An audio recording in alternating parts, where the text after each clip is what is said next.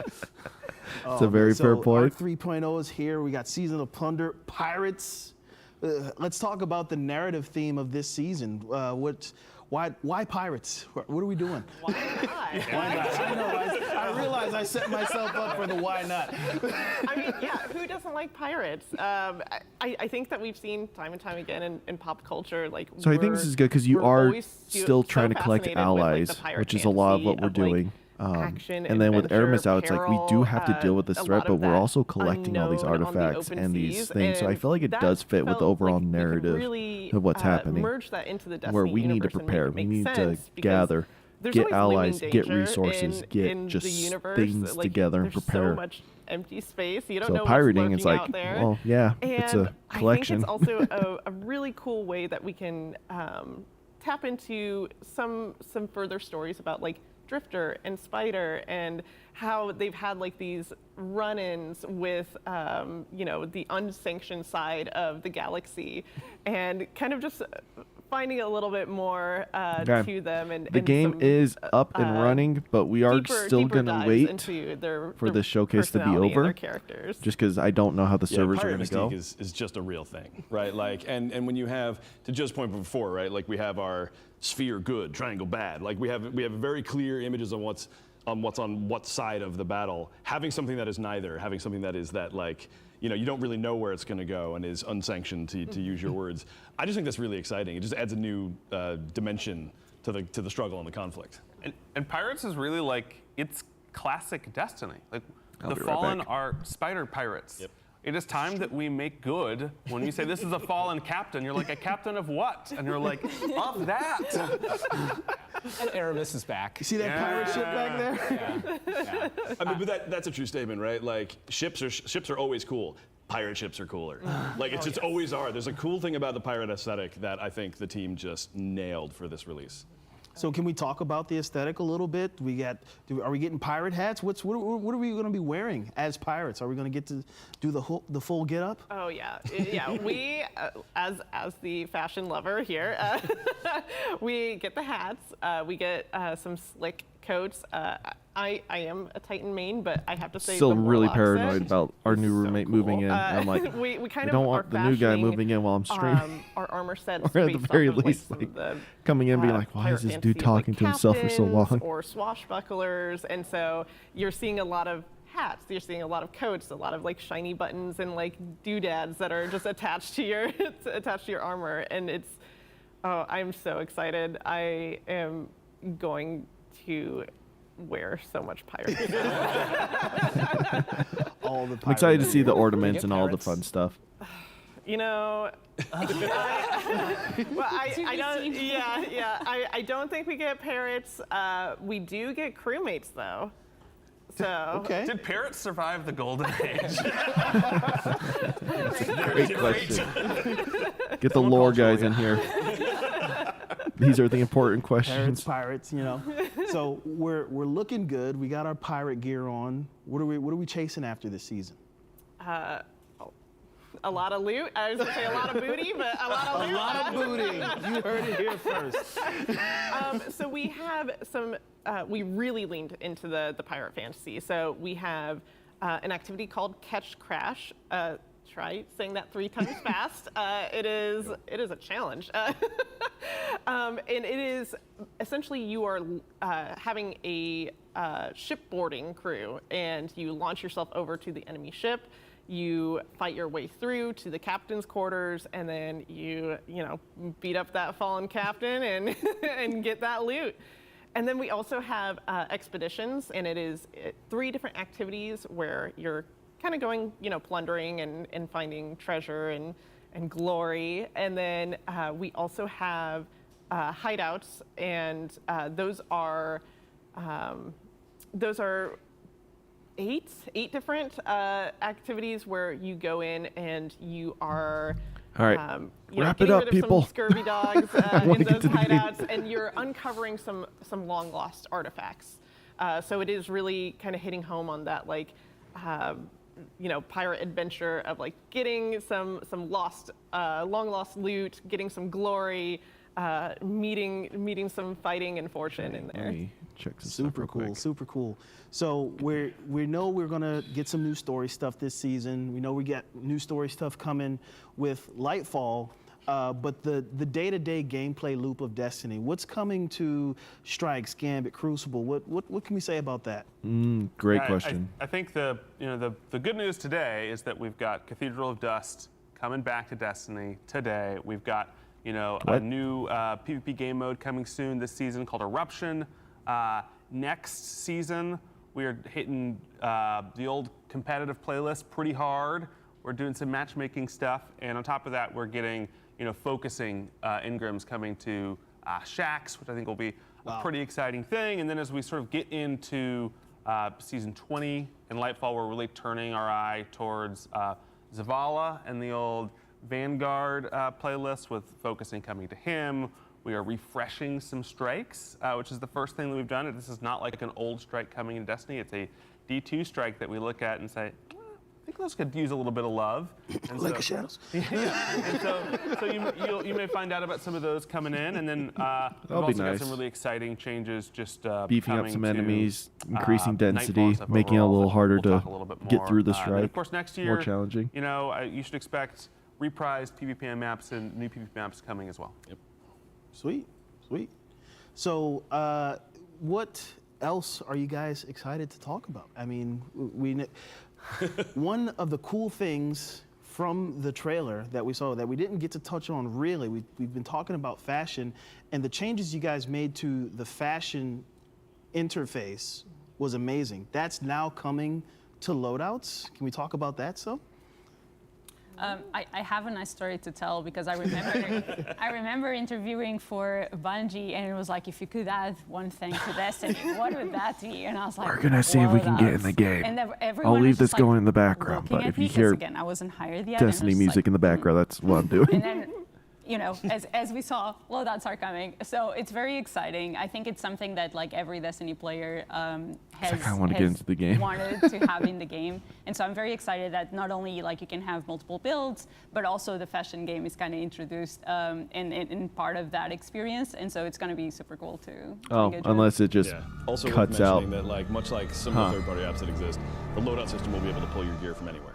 So you don't have to make sure you're carrying all the right stuff. You can switch it up on the Sorry. fly, you can pull from other characters, the vaults, etc. It's so loud. It's Pretty so big loud. For player quality of life and just enjoying the fashion game. Very nice. I think what James was talking about earlier when he was talking about those handcrafted encounters in Lightfall, I think one of the things that I'm really excited about was, you know, playing through the legendary campaign of the Witch Queen, it could often feel like, hey, the Bungie's tax at, of switching up what I'm capacity right using now. is so high. I'm just going to find one good build, and I'm going to hope that it lasts. And unless I hit a real roadblock, like we're going to keep sailing.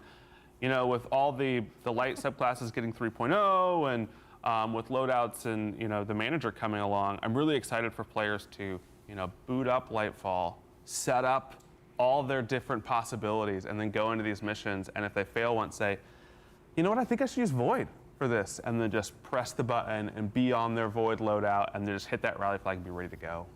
That's super cool. It's gonna be nice, especially with like with all the having a synergies raid and mods that we loadout, now slot GM everywhere, I think loadouts. it's such a time saver as well. Like it's you much know, faster to get into big the fun DPS and like even loadouts, strategize medium with, if you're DPS playing with a fire loadouts, team add and be clear like, how can we loadouts, make sure just- that like we're all covering all the things that we need to cover for each encounter and each activity. So it's super excited about it. Huge time Because I'm not much of a mod guy. so I tend excited to for just that keep my stuff to because my exotics, fire team subclass, takes and weapons. way too long in the tower to like figure out what they're gonna set up and what they're doing, and it's like, But with you guys, let's just go. Like having so this I'm loadout very stuff, I excited. can be more inclusive with my mods with Charge with Light, I'm really Elemental, excited for content creators seasonal as well, mods, because I think one all thing that that's stuff. been difficult, you know, people will discover a great build and it can be really hard to show off and to talk about.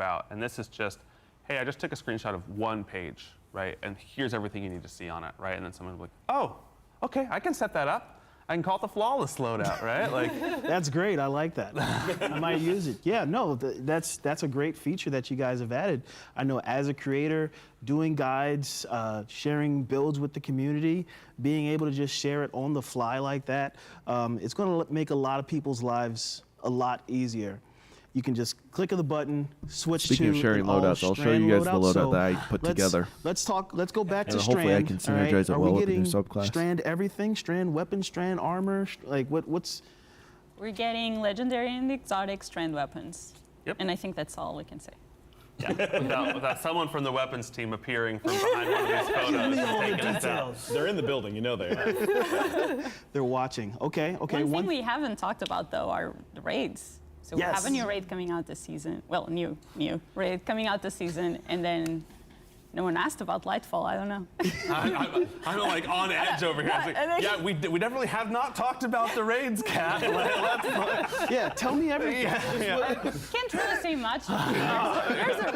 There's a raid. Yeah, I mean, raids are obviously like one of our most cherished. So we have a raid this season. Next season will be a dungeon. The season after that will be the new raid a 6-man activity as Lightfall. they've been.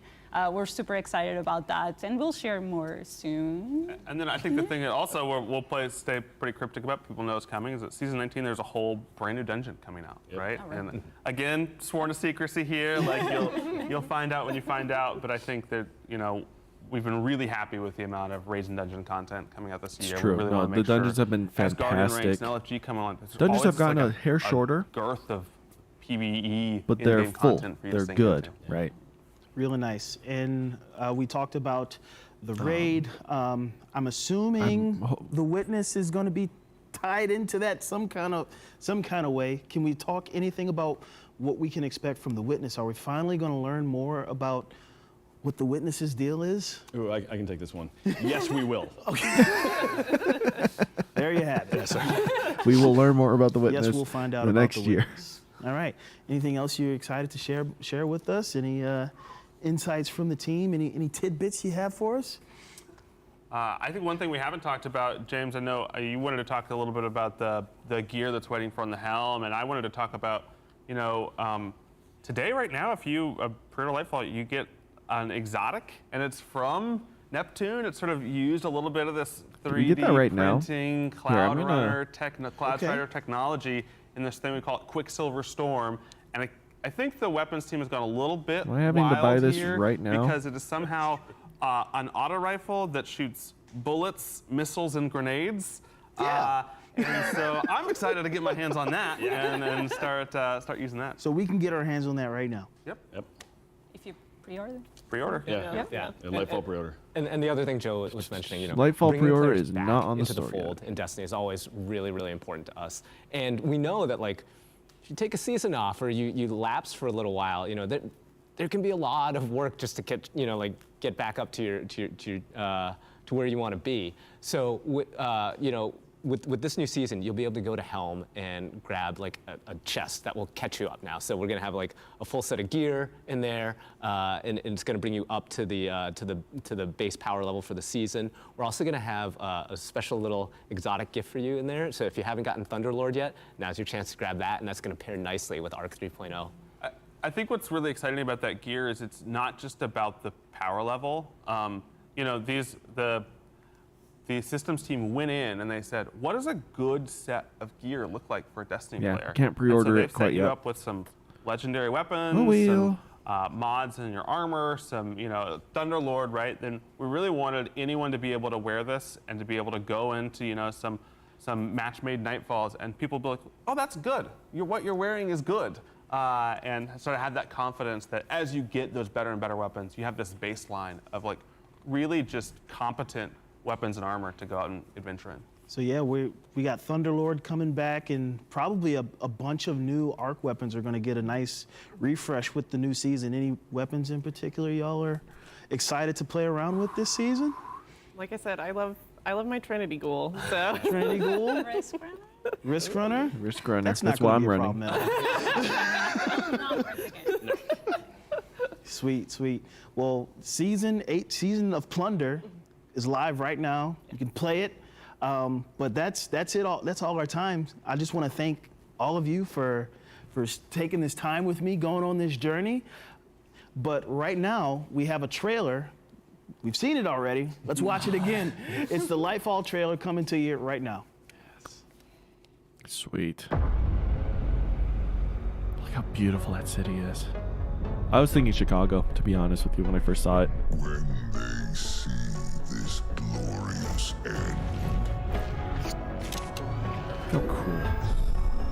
they will come for us. To savor the fruitless struggle to its last drop.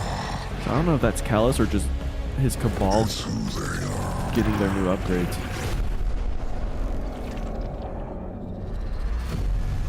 Let them come and see.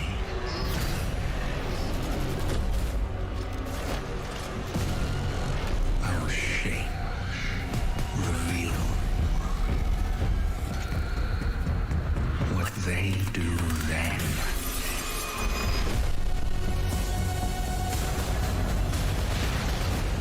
Unshackled from hope.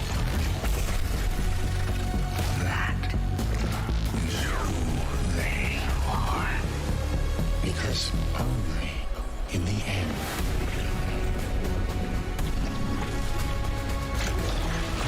are we free. Gosh, that looks so cool. What a logo, too. They definitely changed it. And also, it looks a lot like the Lightyear. Welcome back, Andy. That was a lot of good stuff. The a Buzz lot of good stuff. Lightyear And you logo. survived your first encounter with Joe's glorious mustache. I did it. I hope I wasn't staring too much. I mean, if you were, he can't see it over all that hair. It's fine. You're good. You're good. I really liked what you guys were talking about, especially what you were going through with talking about Cloud Strider and Arc and Shran and Pirates. I can't wait. If anybody has seen the Pirates, you kind of look like Preston a little bit. It's a character. He's like, another settlement is waiting. And I'm like, I'm going to get my settler on. It's going to be awesome. It's going to be epic. I'm going to destroy enemies. It's going to, in the nicest way possible. Fallout 4? Destroy them in the nicest way possible. Destroy them with love. You know the thing I like about Preston is his outfit. And I know you love outfits too. You're about to talk about some outfits? We're about to talk some outfits. I'm excited. I'm a big collector. If you don't know this about me, I have an entire shenanigans of collectible statues, replicas. I'm pretty sure I'm gonna die at a young age because I'm gonna die under hoarding. But it's really exciting. So like, I'm actually excited to go into the next segment because that's where we're actually talking with consumer products and getting our geek on. Yeah. I'll let you get to that. I'll catch you later. Dope. I will see you later. All right. Well. Hi, look at that outfit. I love it. I love it. How are you guys doing? Good. How are you? Good. I'm amped off of this showcase, man. I just want to be a space pirate. Dreams do come true. Facts. Careful, right? music's about to get loud again. I'm watching Destiny. Before we go into this, because we're going to be talking about the Lightfall Collector's Edition, we're also giving away 10 Lightfall Collector's Editions because they're hefty boys. This giveaway is going to be, unfortunately, for North American audiences only. But if you do win in the chat, we do the Twitch drops, make sure you're in chat and engaging. And if you do win it and you're not in North America, that's fine. We'll get you a code. We'll set you up. We don't want anybody to feel it's getting loud. It's getting real loud. Enough about that, because I need to know. I need to know about this. This is epic. Warlock. I mean, I'm Titan main myself, but I do appreciate myself. Just lowering the audio a little bit. I like it. What do you do here? Who the heck are you? And please explain the beauty that is your lock. Yeah, well, so who I am, I'm Ariel. I'm on the Bungie.net team. So pretty much anything that has to do with Companion, Twitch, the website, it's on. I've touched, Sorry. looked at. Bye. Bye. Okay. It's happening.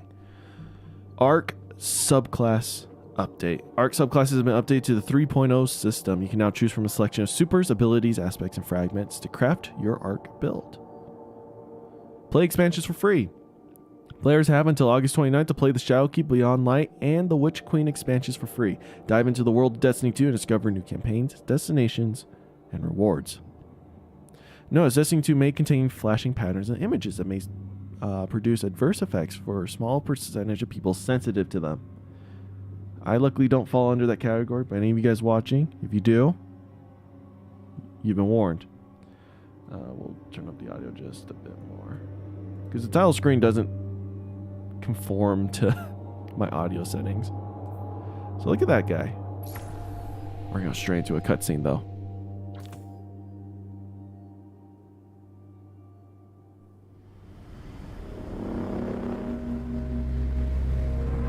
I was not there when my house fell to ruin. Defectors joined the coward Kel Mizrax in his worthless House of Light and fled to the last city. They devoted themselves to their oppressors, the Guardians, and their great machine. There is no greater. Why is the graphics on that so low? I tried to claim stasis for my people. But I was judged, bound, abandoned by the same power I sought to command. Some chains cannot be broken. Or so they would have you believe. This is what happens when you leave ice out in the sun for too long. It weakens. It melts.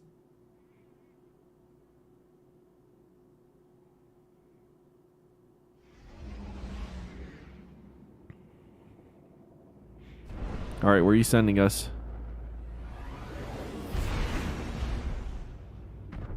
Thanks for helping your old pal Drifter with this delicate situation, hero. I had a delivery headed toward the last city when these house salvation rooms hijacked it. Now I just need you to get in there and expedite my shipment. I'll let you know what we're looking for once you're inside. The Drifter's back. And hey, okay, it's Europa.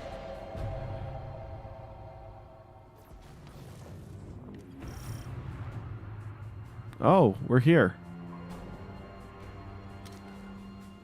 So,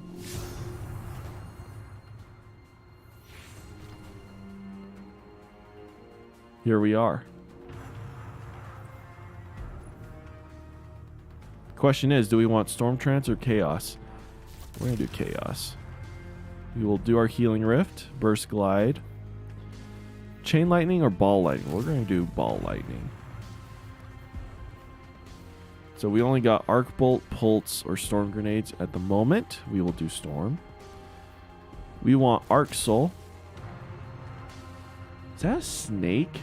What art? What art piece is there? Goodness sakes. Yes, an electrostatic mine. So it gives us 4 fragments. That's nice. It's really nice. Arc special weapon. Final blows create a blinding explosion. We do not have an arc special weapon, so we're good. When surrounded, you're more resistant to incoming damage. That's fine. We're running a SMG and a shotgun. We're going to be in the fray. Slaying over ammo brick reloads your equipped weapon, grants a small amount of melee. I don't remember to do that. Grenade jolts. That's really good. Arc weapon final blows have a chance to create an ionic trace. That's really nice, especially with Risk Runner. Increase your reload speed. After sprinting, your class ability regeneration is increased. That's cool. While critically wounded, your melee and grenade energy regenerates more quickly. Your lingering arc grenades have extended duration. That's nice. Finishers make you amplified. That's cool. Okay. So it's like the reversal. And we'll do that. So chat, I'm running Risk Runner with Wastelander and Hothead. Hothead is just for DPS reasons. But it is also Arc. Risk Runner, obviously. But I'm also running Battle of Mantle Harmony. What this exotic does is takedowns with your weapons that have the damage type matching your subclass grant you super energy. Like extra super energy. While your super energy is full, you instead gain a temporary boost to weapon damage. So if I'm holding on to Chaos Reach, my weapons get stronger. So it's really nice. I'm also running a few mods. So Elemental Charge, I become Charger Light from Elemental Wells. Combatant weapon final blows with the damage type that matches your subclass have an escalating chance to spawn Elemental Wells. So long as there's a lot of enemies with Risk Runner, I'll be able to spawn the Elemental Wells. Picking up an Arc Elemental Well causes your next melee to deal increased damage. So my Ball Lightning. Picking up an Elemental Well that matches your subclass energy type grants a temporary boost to weapon damage. So again, Risk Runner. Synergizing here. And then this one. While charged with light, regain half your melee energy when you use a charged melee ability, consuming a stack of charged with light. And then since I have lock and loaded, because it reduced melee cooldown whenever I use my Rift, while surrounded by multiple combatants, defeating a combatant with a shotgun, in this case, or submachine gun, adds ammo for that weapon to your reserves. This is mainly for shotgun. I'll never run out of shotgun ammo.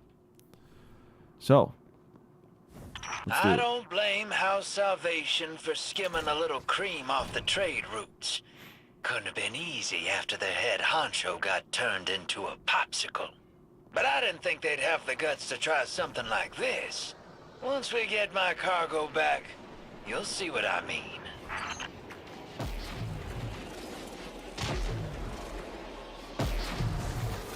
Let's go. Hit me. Hit me with your arc. Yes!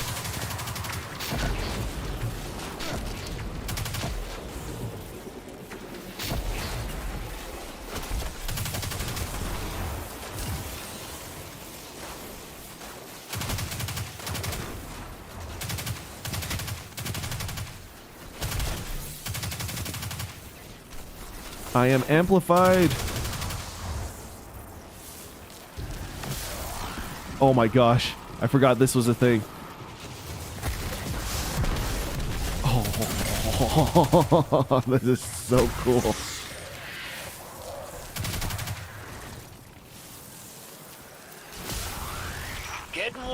how fast you can run. Misappropriated shipment This is is so just cool. ahead.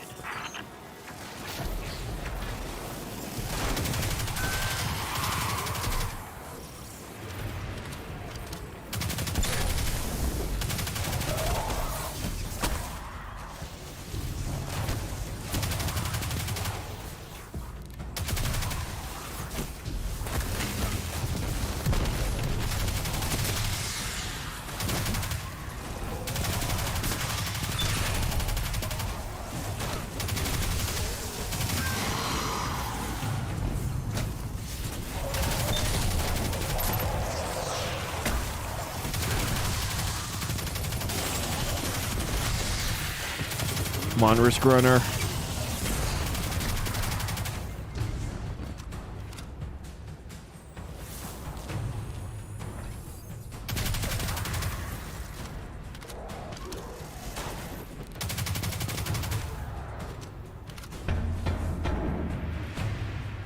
So what is this?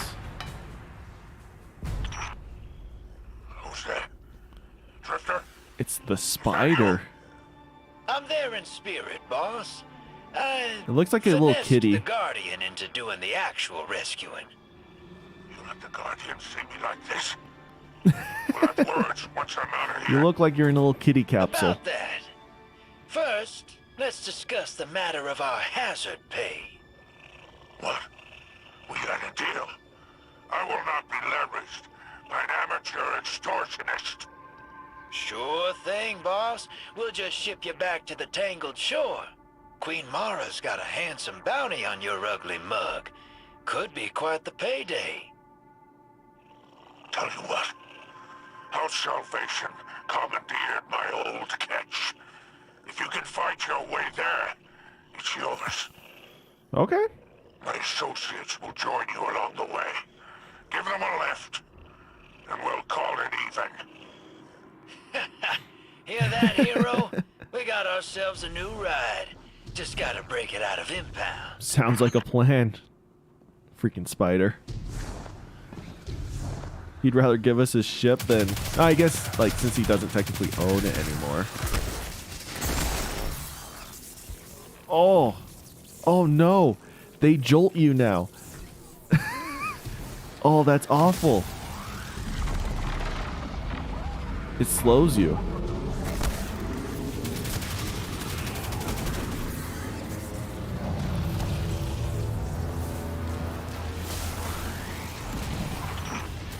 There's something you should know. I overheard some dregs talking. While you were hiding in your kennel? Look how fast you can go. House Salvation is rallying. Someone's kicked the hornet's nest. They're looking for something left over from the Dark Ages. Sounds ominous. But I'm sure the Guardian can handle it.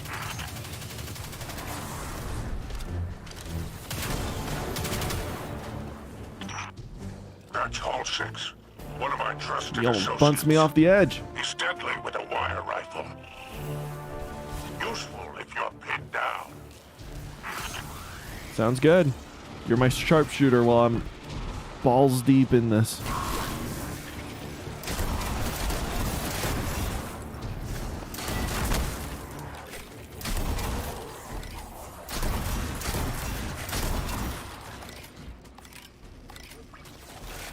Is everyone up there?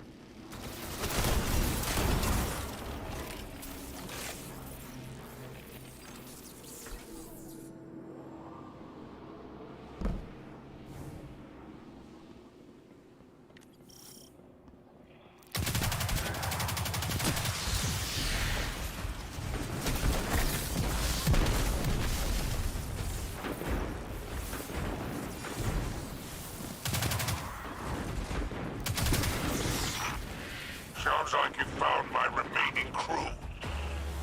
Let's go save Help them. clear out this rabble. Woo! Let's go!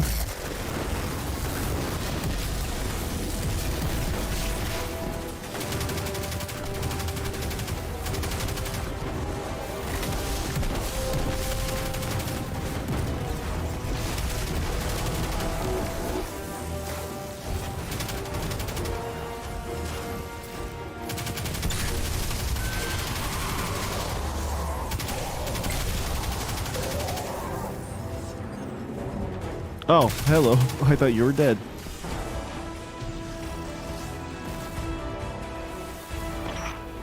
Meet the rest of my associates. They're no good to me dead. Make sure to bring them back alive.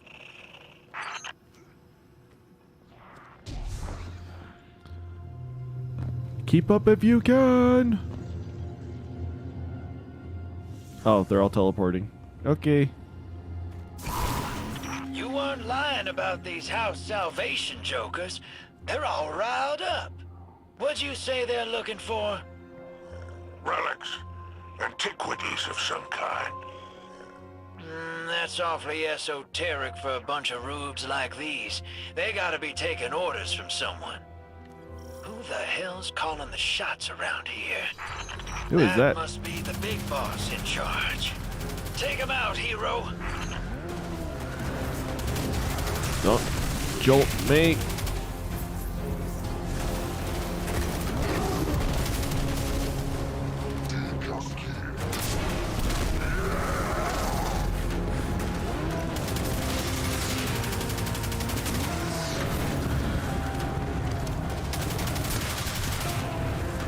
Hit me. Yes.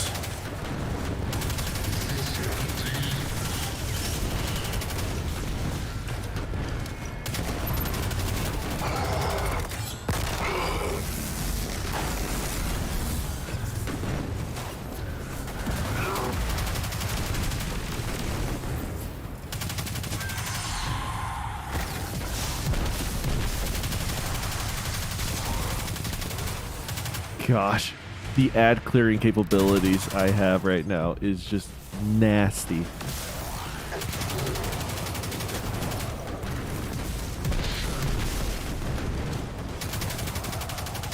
So the radius isn't as good. The amplified ball lightning is really good for single target damage.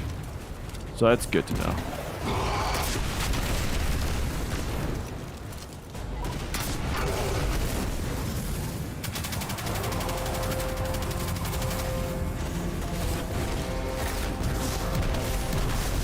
See? Good for kind of locking down an area, but not so much for like group damage.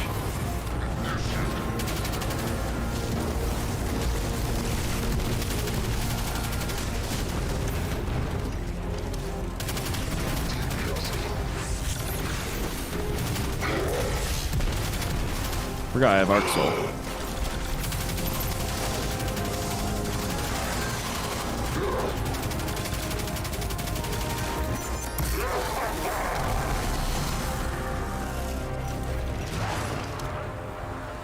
I like that they all have names. That's really cute. Alright, let's go. Oh no.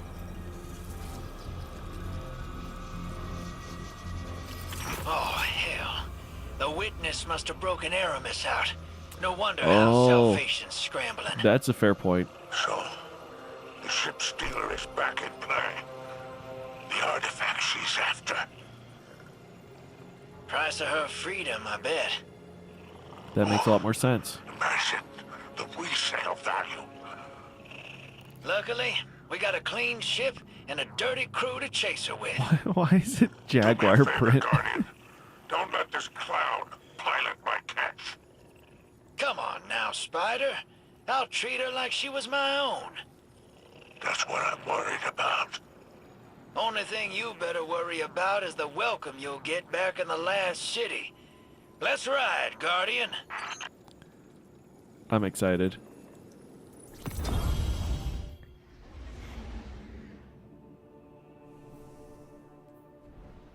Skeleton key. So this is the artifact. Okay. I could pump in all of my stuff now.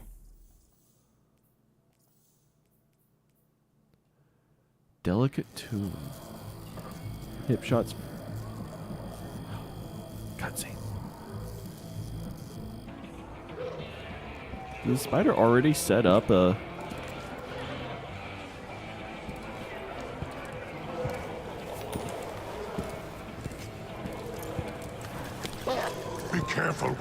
startled, or I'll dock you myself.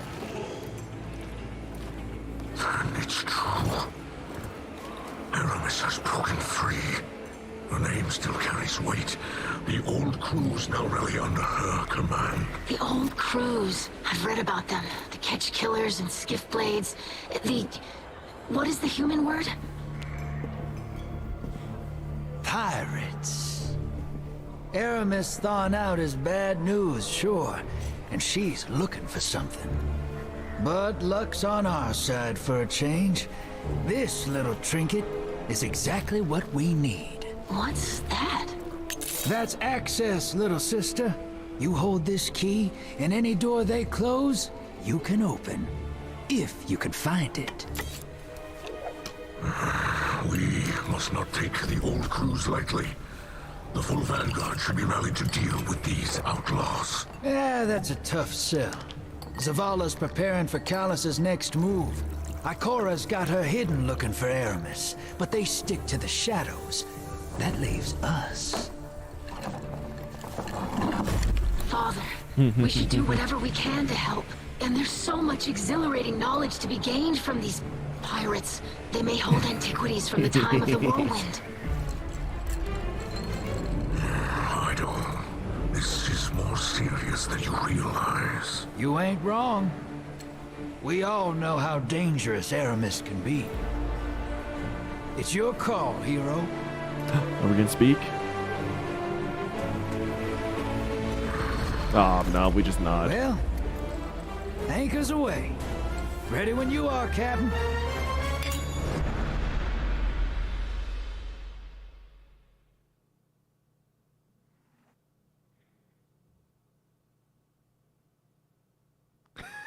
It's a great time to come back, Hunter.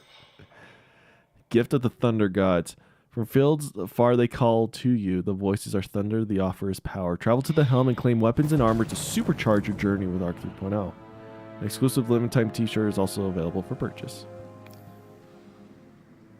Oh, do we have access back to the Elixir quarters? Yes!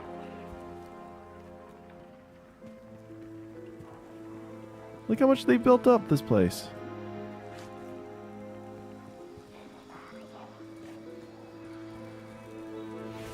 How do you access this place?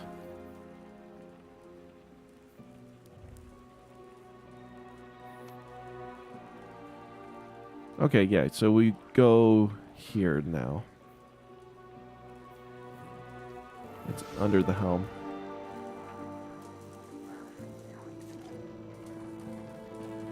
We have not formally met. I am Ido, scribe of House Light, daughter of Mizrak Skell, whom you already know. Yes.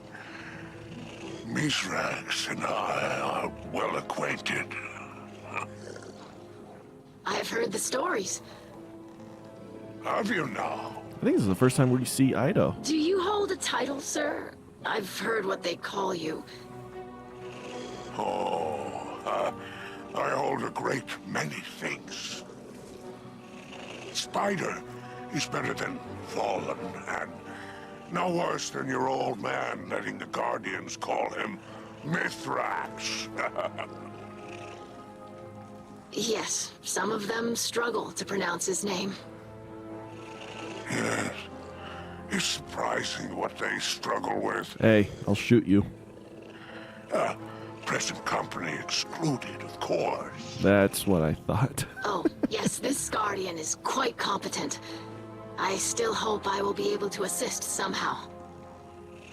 Very plucky of you, Ido. How does your father feel about your involvement? It seems these old pirate crews have put a touch of fear into him. It's very interesting. Why is he scared? Yes, he seemed apprehensive. But I am a scribe. Chronicling our history is part of my position. And deep down, he must be as excited about the adventure as any of us. Oh, I'm positively thrilled. Now, little scribe, if you'd be kind enough to excuse us. The Guardian and I have business to discuss. Of course. Welcome to the last city. May the light Kill him. provide. Honestly, though. It's kind of weird that the spider's back. May the light provide. Mizrak, you old charlatan. You built quite the house of cards here.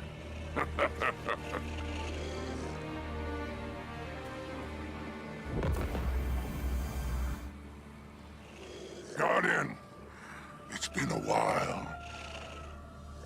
Seems like only yesterday I was in the Tangled Shore, trading in Seraphite and phase glass. Now, I'm nestled in the bosom of the Traveler. Oh, You're lucky Mara doesn't know we where have you. owing a debt to Drifter can get you, huh? And let's keep the details of my ignominious rescue between us. How you're in a little kitty cage. No, then. It sounds as though you're off to cross swords with Aramis and the old crews. Mithrax seem none too pleased about that. I wonder why. I'll tell you what, my friend. I'll let you keep using my ship while you I like go how he's not digging for really secrets. pointing at me. It feels like it's slightly to the I left. think you've got the steel for it. Now go show those pirates what happens when they cross Spider.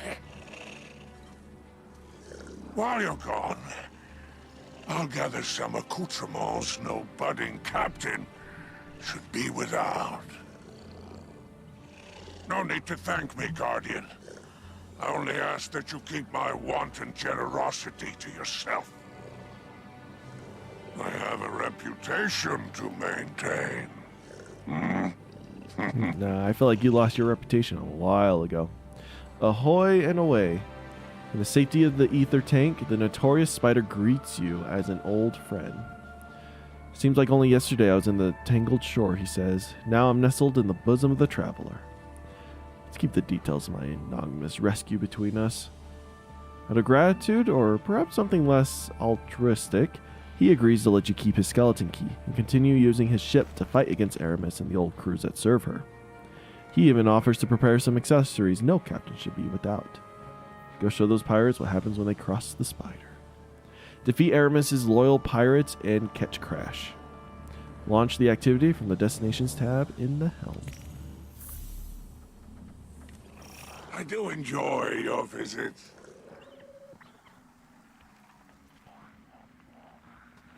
Oh, the baby falling again. Oh. These figures aren't right. Feels like drifters. So comparative to everything. Wow, they've really built up this place.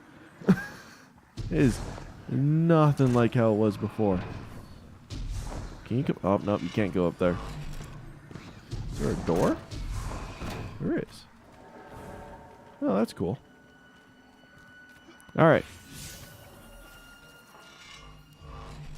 Let's go to the helm first. I want to see the gift from the Thunder Gods.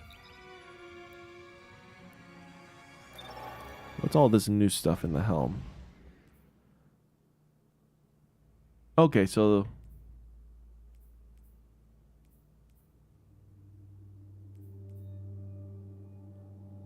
this is the vendor for all of this.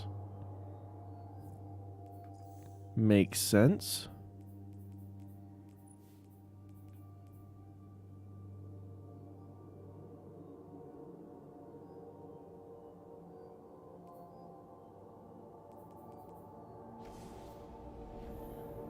Sweet, sweet. Maybe this season I'll participate more in the Destiny 2 season. Because last season, I did not do much. I didn't even finish getting all the... What do you call season mods from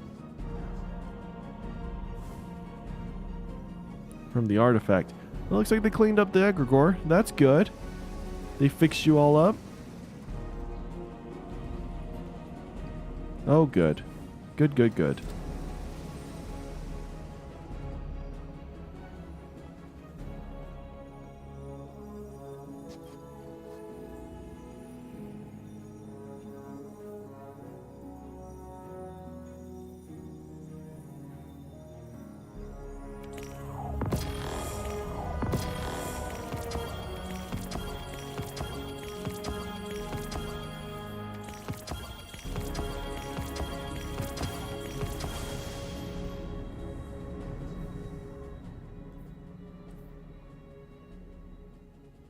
I mean, it's a good way to just kind of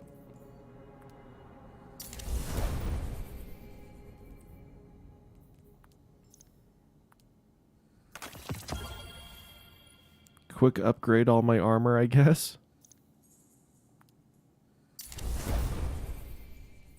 Interesting they gave that to you.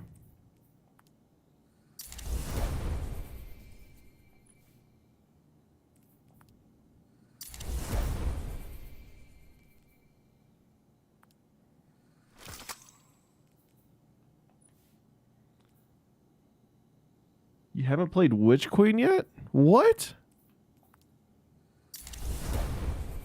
Oh, okay, that's fair. Still, though, pick up Witch Queen. It is a fantastic campaign. And honestly, don't watch anything that you're seeing here.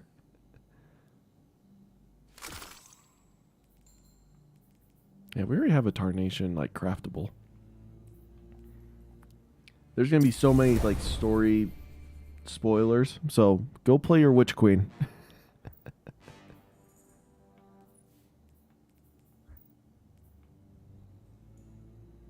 All right, 1570.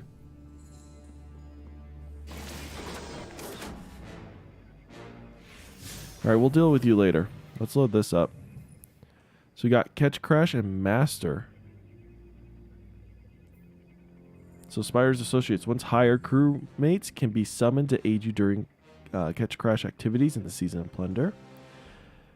And then I won. Privateer is the captain of a rival private ship found in the activity. Okay. Is it matchmaking?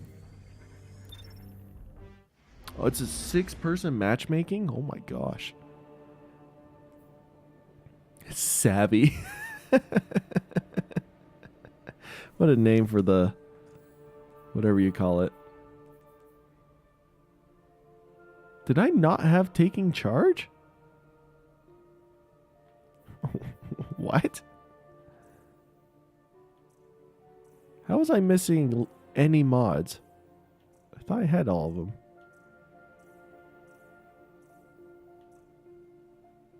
I guess like the only ones I'm missing are like raid mods, but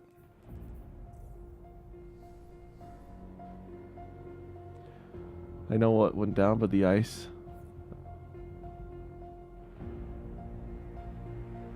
Once I get done with work, I'll play it. Sounds good. Play on Legend, on the legendary difficulty. They'll really test your skills, and it makes it a lot more fun. Because you just play on normal, it's like you can kind of just cruise through it like any other story missions because it's super easy. But playing on Legend is like how it's meant to be played. It permanently like puts you below light level, and the enemies are harder, more dense, stronger.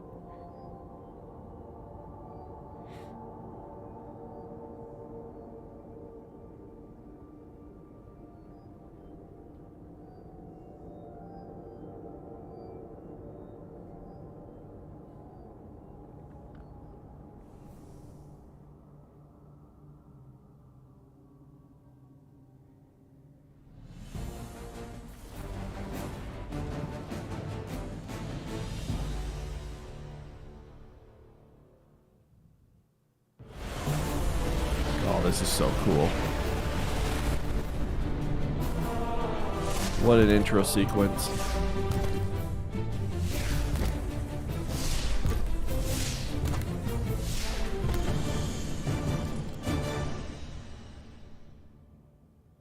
The Cabal ball is a little glitched out. That's a shame.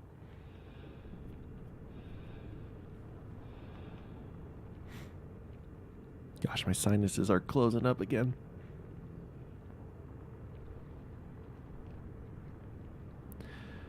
Load, please. Also, how's the game audio? Is it too low? Or are we okay?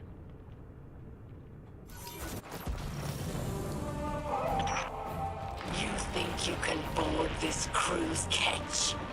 You will have to cut them down first. Oh, look how cool this is. The Guardians will fight if they must.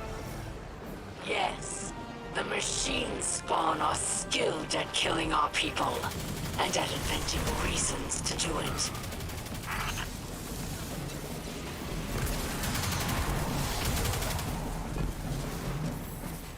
Oh, those turrets? That's awesome.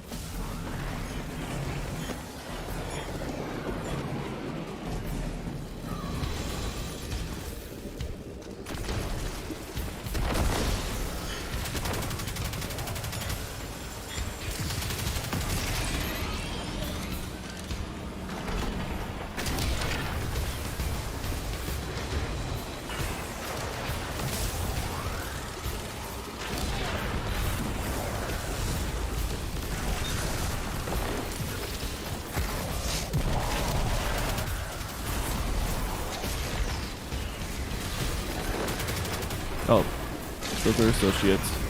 So they're holding down the fort. What are we supposed to do?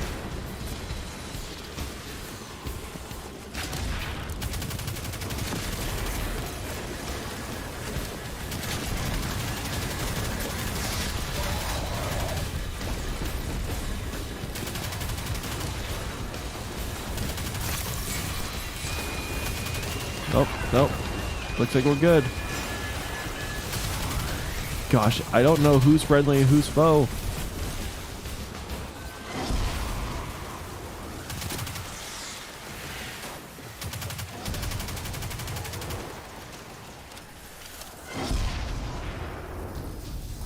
Board the ship.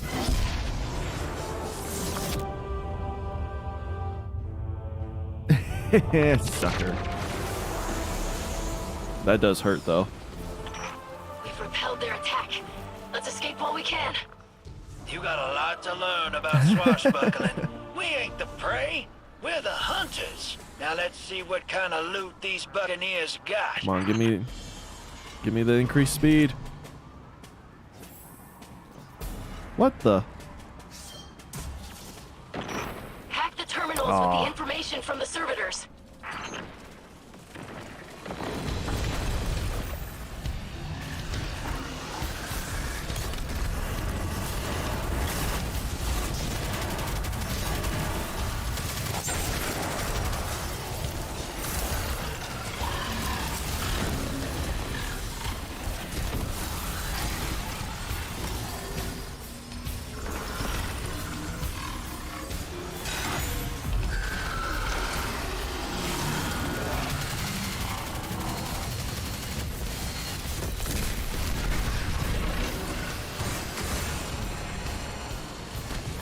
Oh gosh. Ow.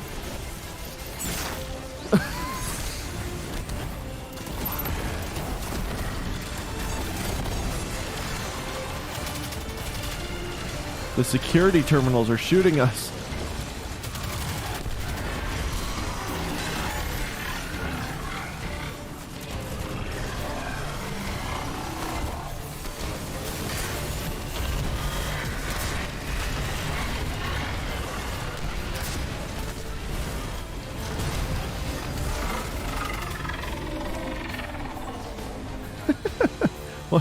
That was interesting. This captain must have stashed their loot someplace quiet. Let's knock some heads and figure out where.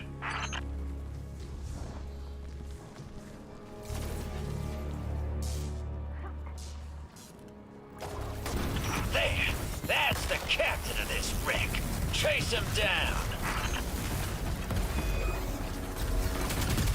The captain is a shank?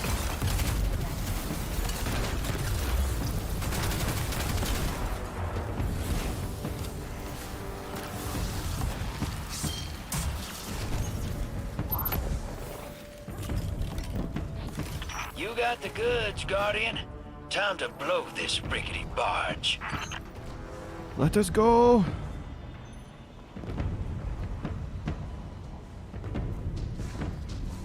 This is so cool. Use their weapons against them. It's cheaper that way.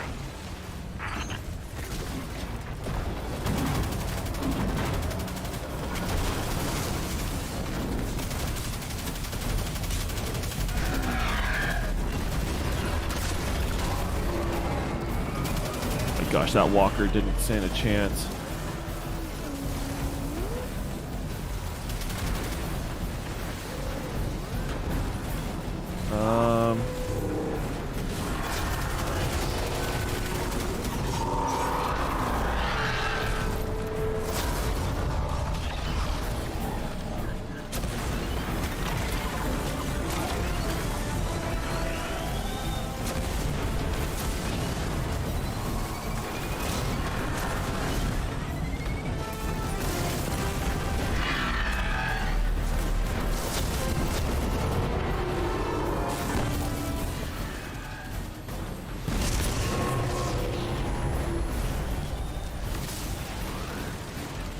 So how do you destroy these things?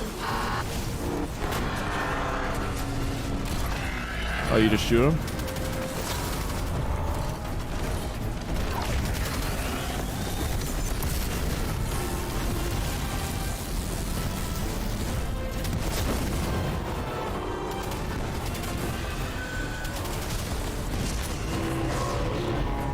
Gosh, these walkers don't stand a chance. Your enemies assemble on deck, Guardian. Seems like they're throwing you a little going away party. I suggest grenades as parting gifts.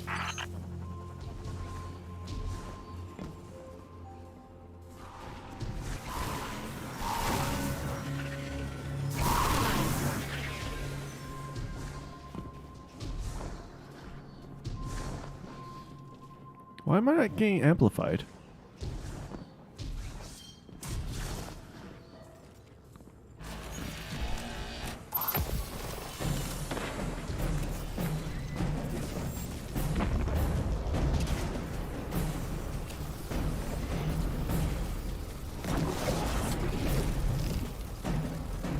After him!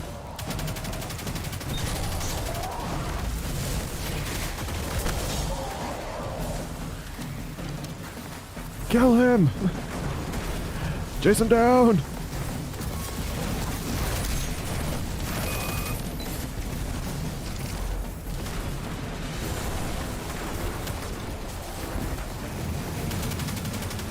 Oh my gosh, I'm not suited for long range combat.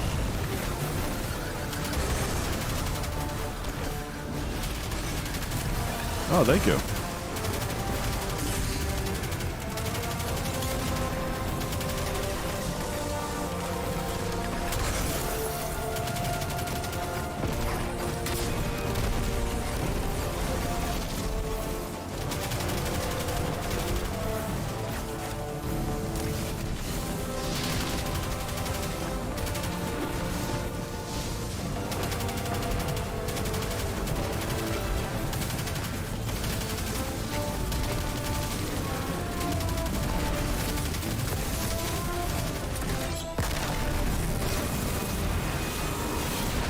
Easy, easy. The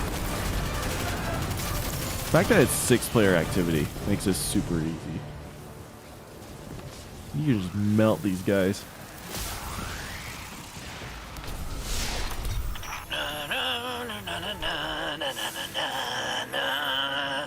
Oh, human musical tradition. Oh, how interesting.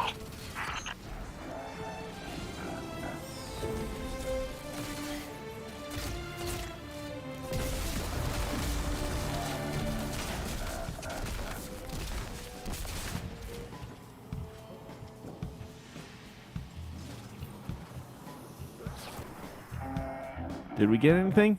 No loot? They usually don't.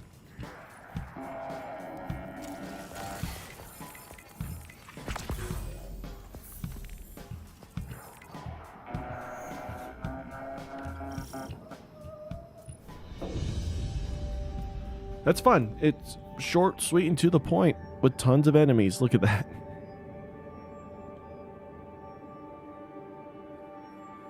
Under 10 minutes for an activity? Yes, please.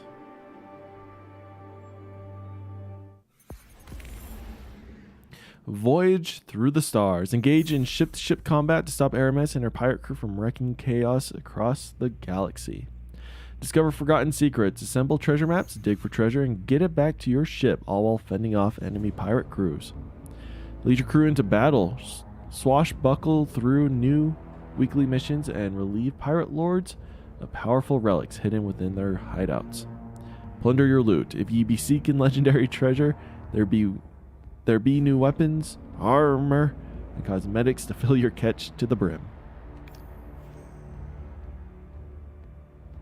And then I will definitely be buying this. Get an exotic accessory, an exotic cipher, and premium upgrade materials delivered at the start of all 4 Lightfall seasons. Pre-order instantly unlock Quicksilver Storm.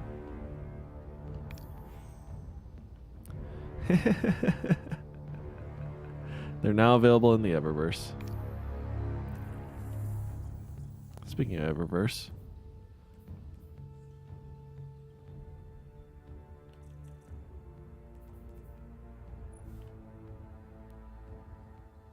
That's pretty funny.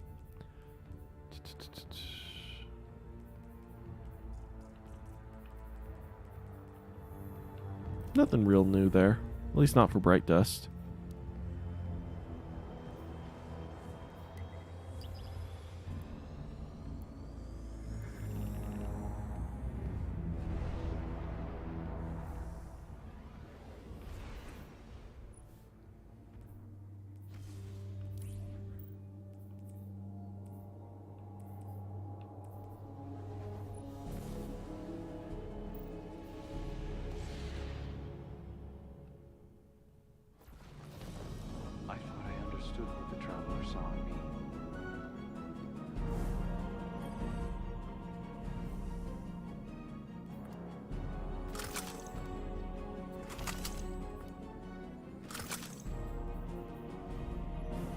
Alright.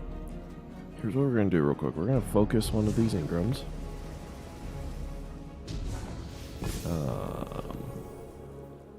Just so I have room to pick up crap.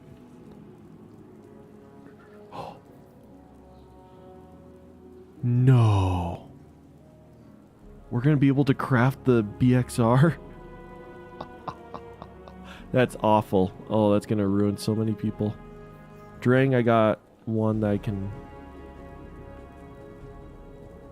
extract still, so we're okay there. We might go Nezarex. No, we'll do Beloved.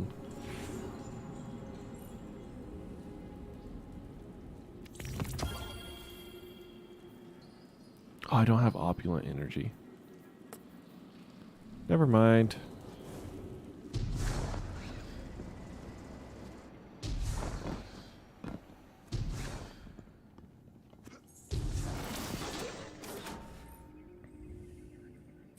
Ahoy and away!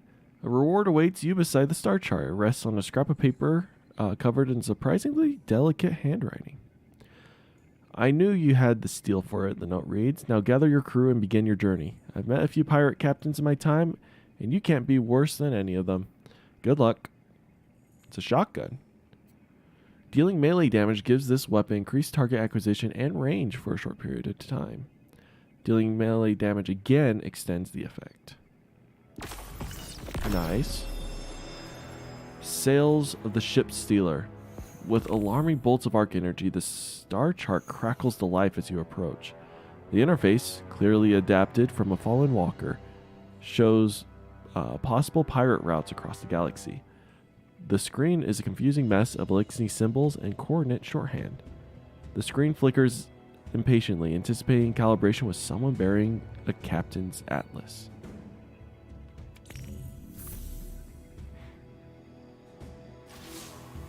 Guardian, I thought the Elixir had moved on from such senseless brutality. It seems I was mistaken. Aramis has awoken and has summoned the old crews to aid her. Regrettably, it falls on you to stop them. For that, you will require a star chart and a captain's atlas.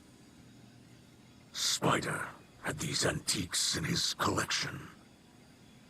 Use them if you must, but remember that you are a guardian, chosen by the light. These pirates, brutal remnants of our past, are not. Aramis chose to ally with them for a reason. They know the stars in a way even House Salvation does not. I fear that Aramis may seek...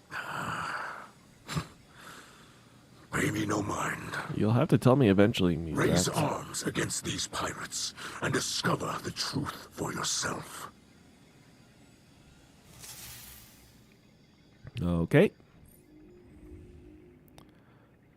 Mithrax, Kel of House Light, seems shaken by the violence employed by Aramis and the pirate crews at her command. I thought the Elixir had moved on from such senseless brutality. It seems I was mistaken. He explains the heavy book that awaits near the star chart, a captain's atlas, which will enable you to better command your ship and crew. He asks that you discover why Aramis is using these old crews. They know the stars in a way even House Salvation does not. he says, but does not know what they are searching for. Finding the answer to that question falls to you. All right.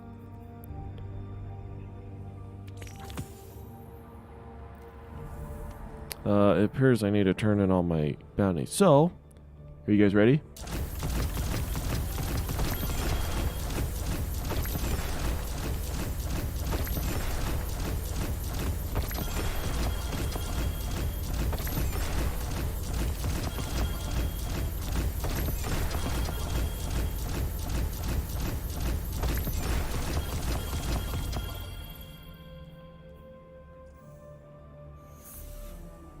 Nice.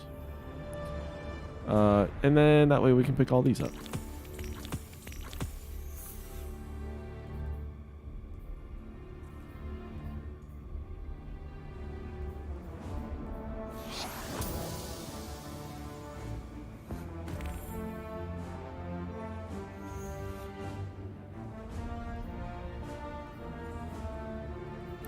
Okay, I was just kind of looking at all these.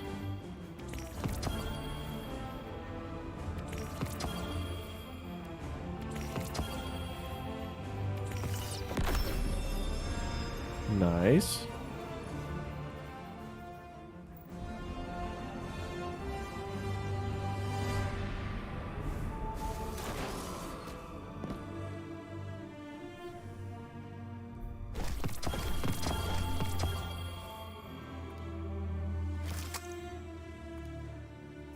Actually, no, I should probably keep that, huh?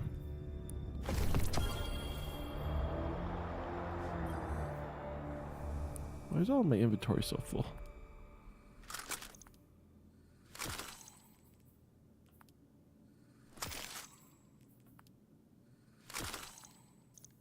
That's new.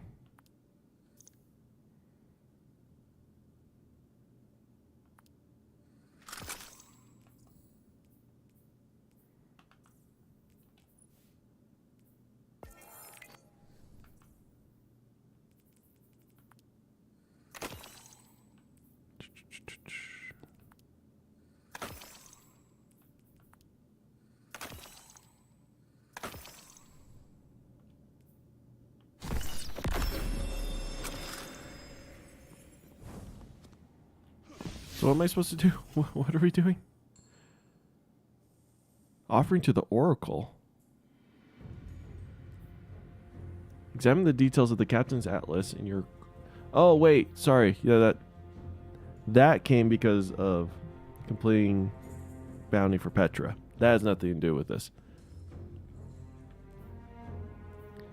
Examine the details of the Captain's Atlas in your quests. Restore a treasure map in the Captain's Atlas using the map fragments and treasure coordinates provided. So you can recover map fragments during the catch crash missions. Discover treasure coordinates by completing strikes, Crucible, Gambit, and other activities. Restore treasure maps in the Captain's Atlas using map fragments and the coordinates.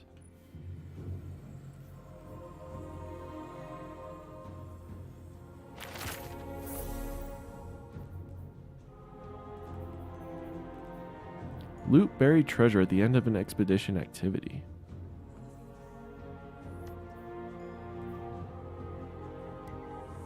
So this is a 3-person activity. There's Overload Unstoppable, Void, Stasis, and Spider's Associates.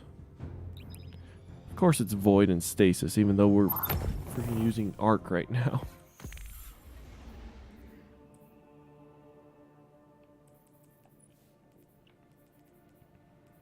Well, we have Unstoppable Shotgun.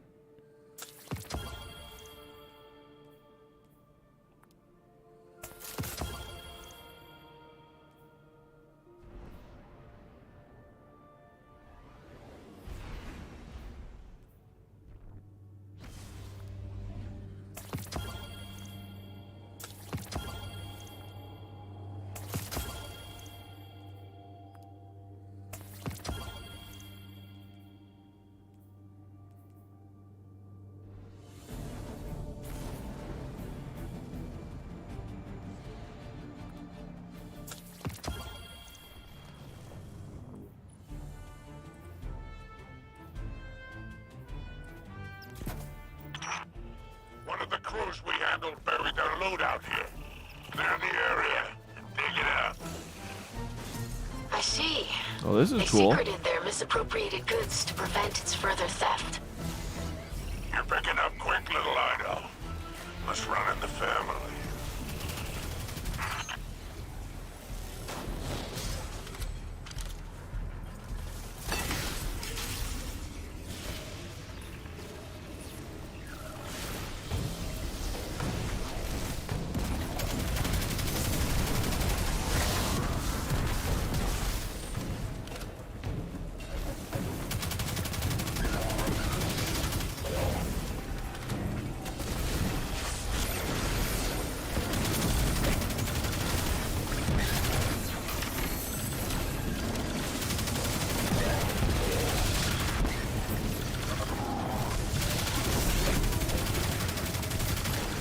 Yes.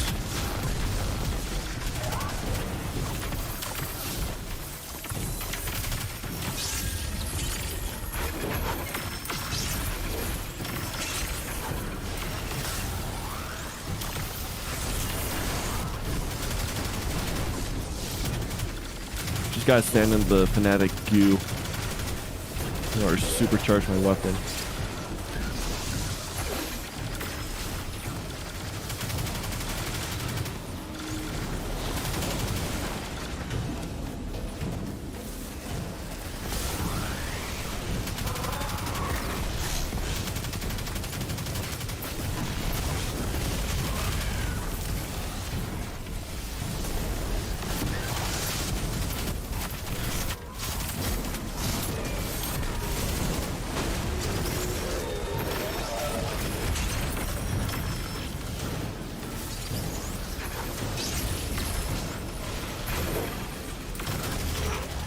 Quit wasting time, Guardian.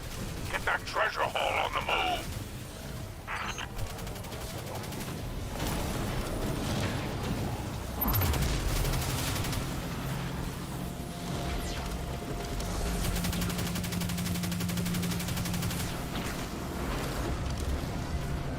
Oh, we have Cabal.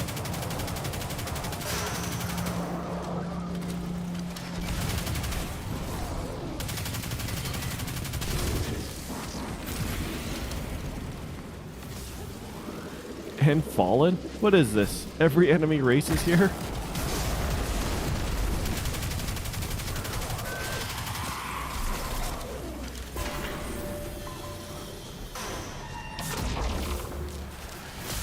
X marks the spot.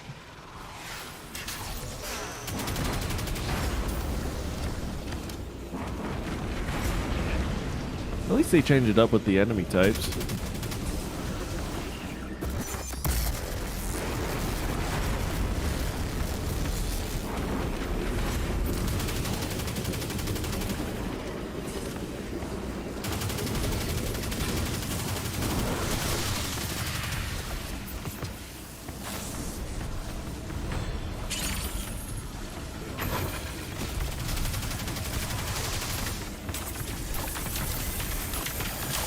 What kind of drill just spewts out its findings like this?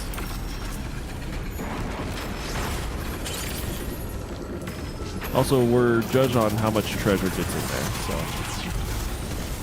Who's jamming? Pirates are jamming our drill. Take out their equipment.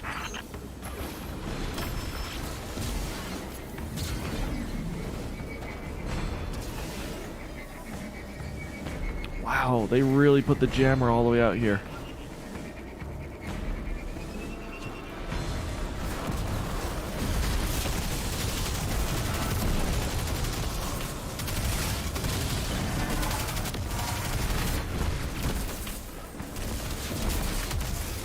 Also, did he super? Was that what I just saw there?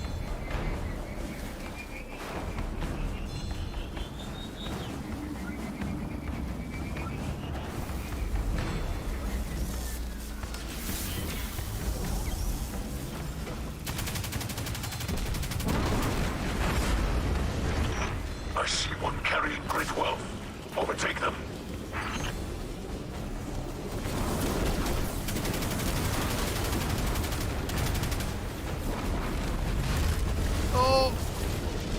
gosh. I was hoping to not die in this, but...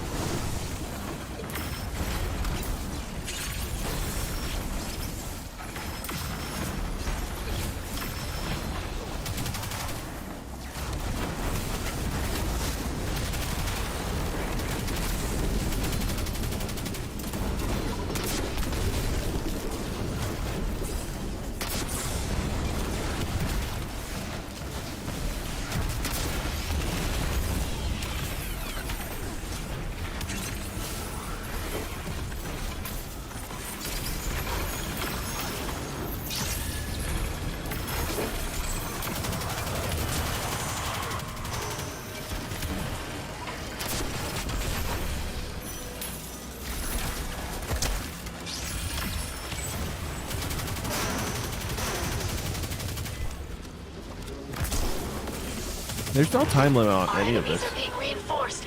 Stop the saboteurs.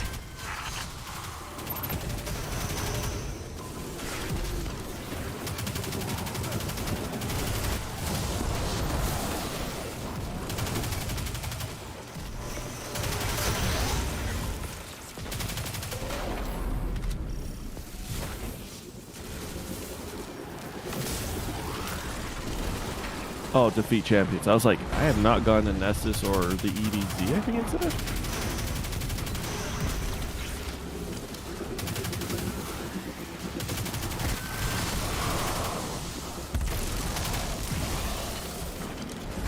I thought Risk Burner was doing that. No, the Super's doing that.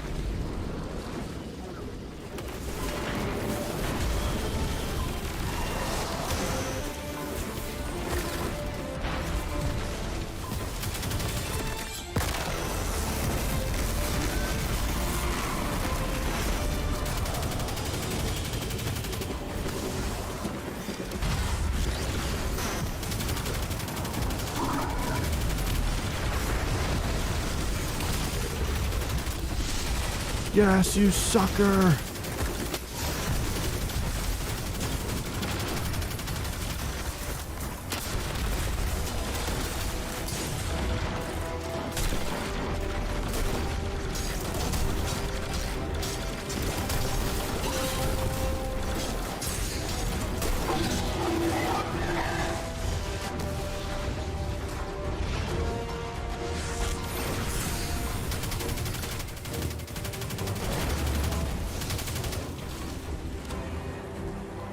Oh, good. Are we done?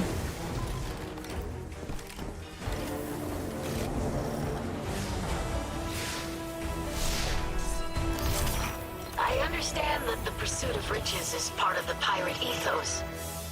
But we are going to use this newfound wealth to help the people of the city, correct? We will use it to turn the Elixir Quarter from a refuge into a home.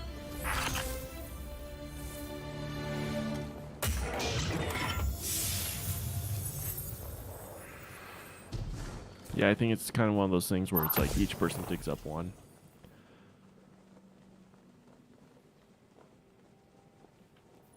So claim it. Boop. And upgrade it at the star chart. Sounds good. Oh, there's no summary.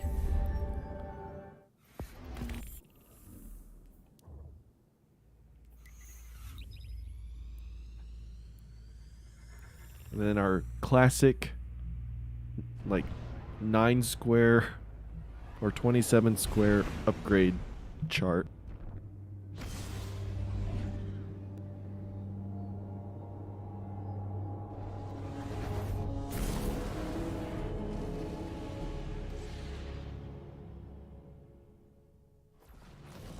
All right.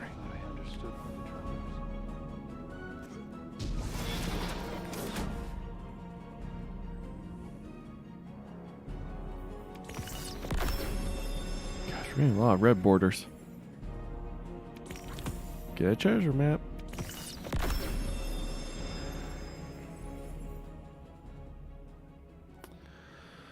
So we got Quartermaster, Navigator, and Swashbuckler. Top path, summon the servitor crewmate. Earn bonus glimmer at the end of expeditions. Grants the ability to crypt umbral engrams into plunder weapons once they have been added. Promote it to first mate. Gets improved buffs. First time you focus a weapon, it rolls with double perks. Unlock the double plundered umbral energy treasure map. First time you decrypt an umbral engram, it does not consume plundered umbral. That's nice. Second path, hire Hall 6 the Sniper. I guess right now it's just we can summon anyone, right? So unlocks the Plunder Armor focus map. The Plunder Weapon focus map. Promote him. Earn bonus treasure coordinates by completing ritual activities with other guardians who have Season of Plunder access. Interesting. Increases savvy earned when completing Season of Plunder activities. Occasionally earn plundered umbral energy by completing core playlists. Higher skiff blades. Floating debris increases the chance to earn Season of Plunder gear by completing catch crash missions. Increases the chance to earn gear from the end of expedition. Promote. First catch crash mission completed each week rewards a weapon with deep sight. Increases plunder umbral energy found. Once a week, you can use a treasure map your crewmates heard rumors about. Cool.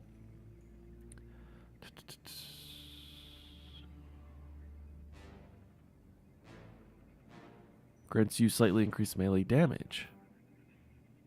Slightly increased precision. We're going to go... we'll go with the Servitor.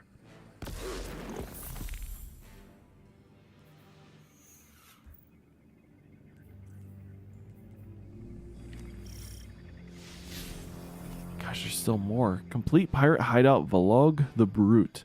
You've located a pirate hideout deep in the Temis Cluster. Infiltrate the hideout and claim the secrets it hides. Launch it from the Destinations tab. Gosh, there's so many activities here. This is single player. All right.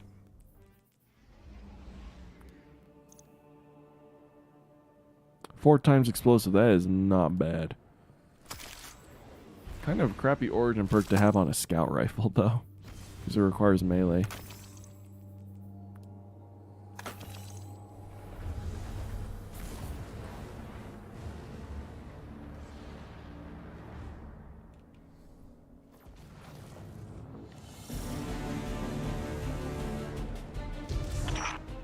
This pirate lord is named Warlock. She's a Cabal defector, but from which side, I couldn't tell you. This is a dangerous undertaking. These lands are frequented by many unsavory types. Yeah, why is there multiple races? Warlock has a reputation for heavy-handed brutality.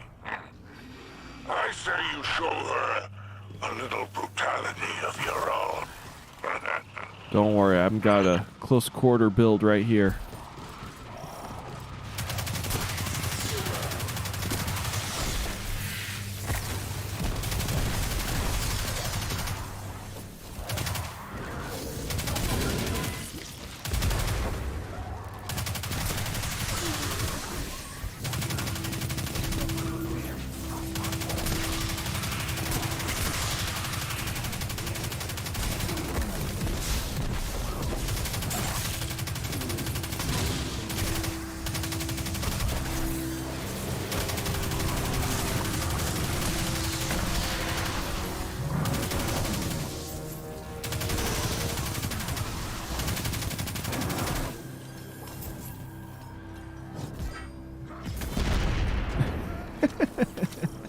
Just blow open the door.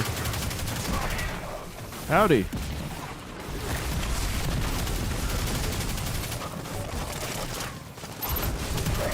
Wow, that turret knocks you back, I think.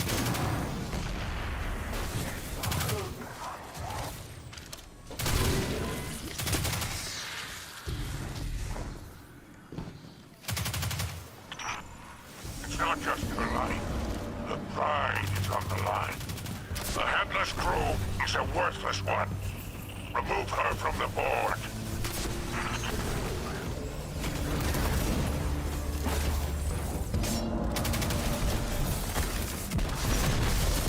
Oh, ball of lightning did not go nearly as far as I wanted her to.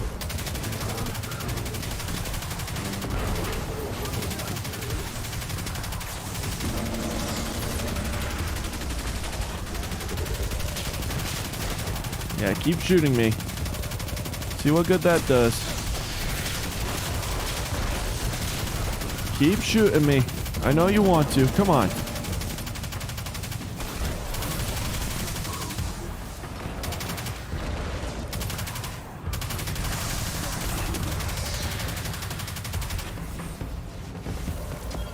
I knocked her down with just a primary weapon. Oh yeah. Supercharge! Let's go!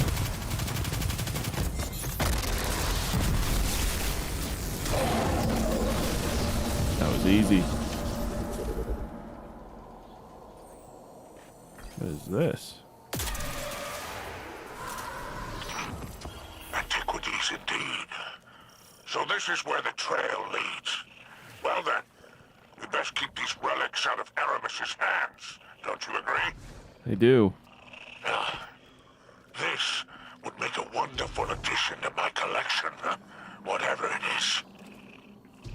But I imagine you'll hand it over to Mithrax and that nosy daughter of his for the good of the elixir. Yes, I will. Ballard won't be the only one looking for a relic like this. Let's hunt them down before Aramis does.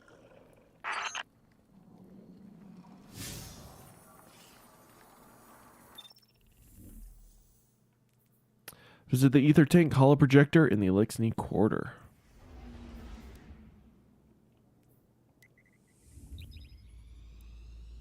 Oh, it went away. Interesting. You can't repeat it.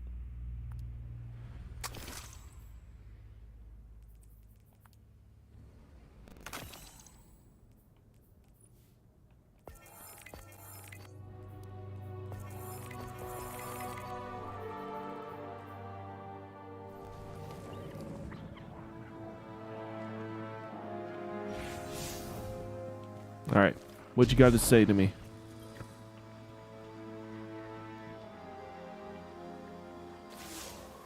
Oh, it's Ido. Hello, Guardian. My father and I are already studying the relic you reclaimed from the pirates. I am eager to learn the nature of the strange energies that seep from within. Darkness-based. I was thrilled to aid in your engagement with Aramis's fleet. I hope my support was beneficial, although I admit I am unused to the rigors of combat. While I did study with the Awoken Techians, gunplay was never a part of the syllabus. I am proud of the progress we made together. Thank you for including me as part of your crew. I must continue my studies. May the light provide.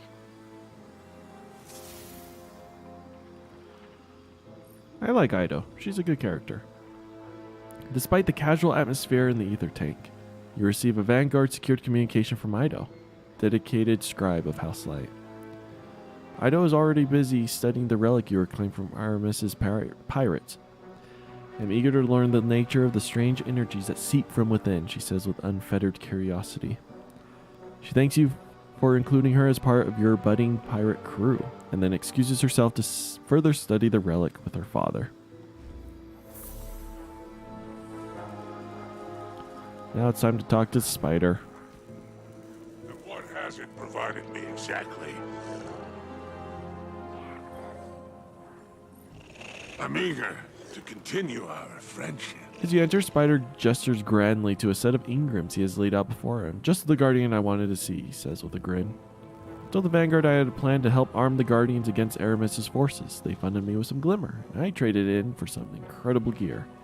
But just handing out weapons, he trails off, shaking his head. What's the fun in that? I thought I'd make it a little more interesting, he purrs, rubbing his hands together excitedly. So pick an engram, and reveal your prize.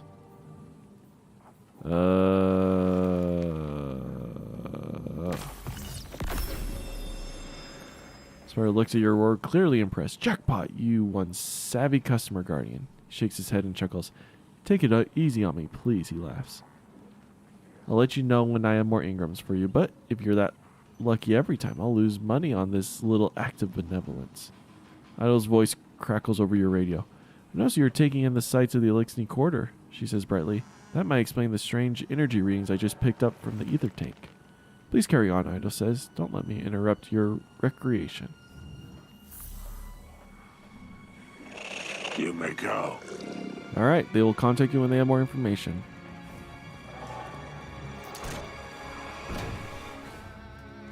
Is it saying there's a... Oh, there's a message here that we can listen to. You know, end of week message.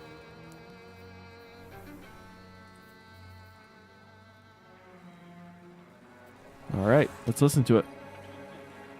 Mizrax Kell of House Light. Oh, Aramis. This is Aramis Kell of House Salvation.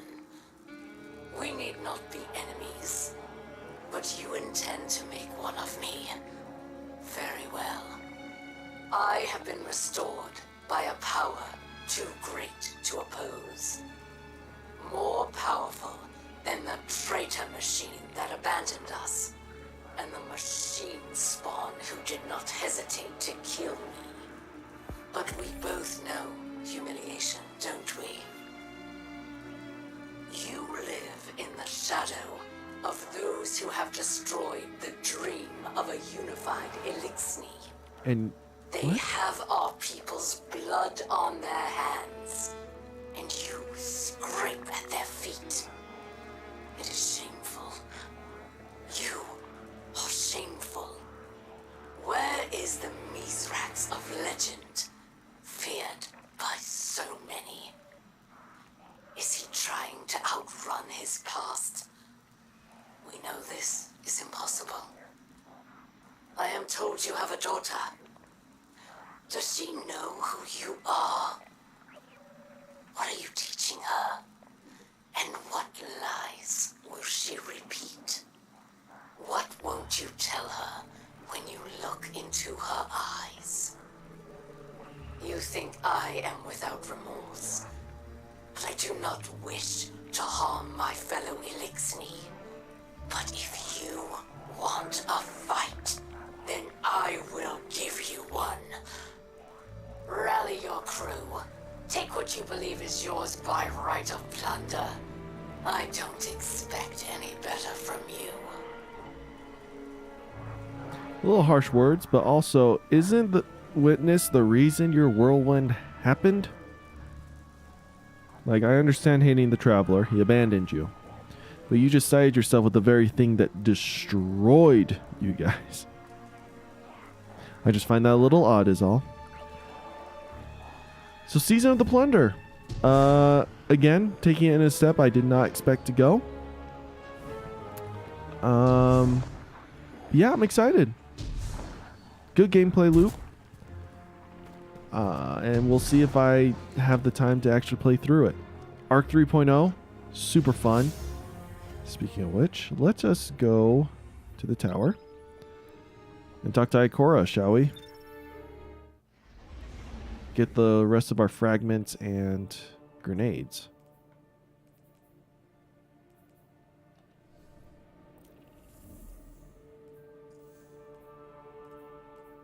We have not checked out the new exotic, though. So why don't we do that?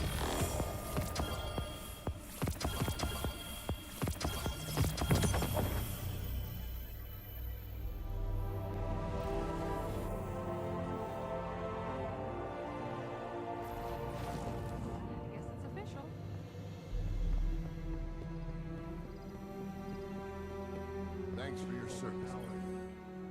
Nice shooting out there. Alright, this is the catalyst for this gun. Nice looking weapon, Guardian, he says. He takes it from you and tests its weight. A strange look crosses the Exo's face. Huh, he says quietly. Thought I heard something. Anyway, he says as he quickly hands the weapon back to you. It's old construction, not anything I recognize, but I might know a way to tune it up. Sends you back into the field. Defeat mini-boss... Oh, sorry. Design the Delicate Tombs Catalyst by defeating targets with energy slot weapons and defeating challenging combatants. So, defeat targets with special ammo. Challenging combatants defeated. Spare parts. Give me that pinnacle. Went to my postmaster. And we'll collect all that stuff later.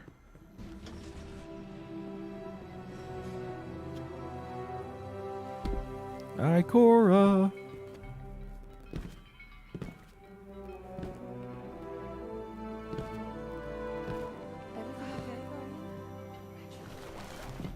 Gimme, gimme. Your light has not gone out.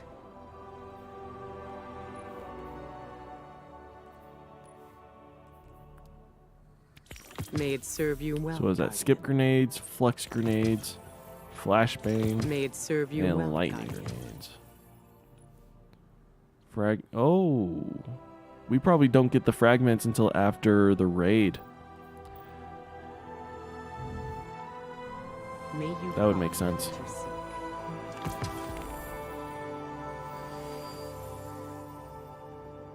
Pardon me.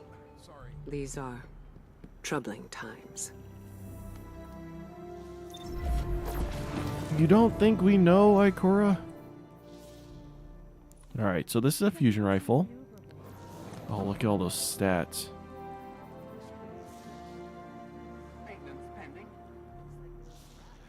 Fires a wide horizontal spread when shot from the hip.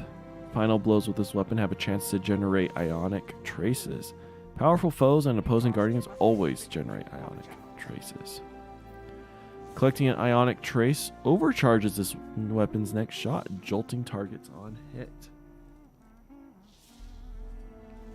So when you aim down the sights, it shoots vertically like a normal fusion rifle, but shoot from the hip and it's more of like a wide crowd control type gun. Nice, nice. Also, no ornaments. We will have to try it out.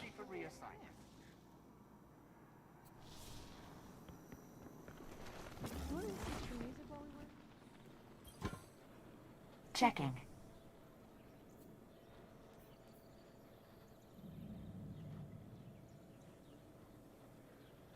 You don't get pinnacles from that. That's Whenever right. You need me again, Guardian. I was confused. Well, that's Season of the Plunder. I mean, there's... I don't know. Not much more I would want to do. Other than just grinding, but I've been streaming for 4 hours and I'm exhausted and need to get other stuff done.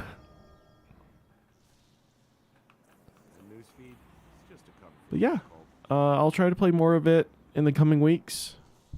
And then we can try to start doing our weekly Destiny stuff as we go through the story. I'm excited. Freaking Lightfall. Good. Gosh.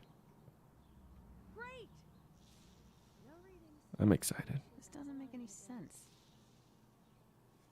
Oh, this person might be one of those cloud striders, right? No readings. That could be the case. If I take a break. So I'll definitely be buying that. And then I guess I can showcase the new gun next week along with the gun we just got. Do I listen to music while I work?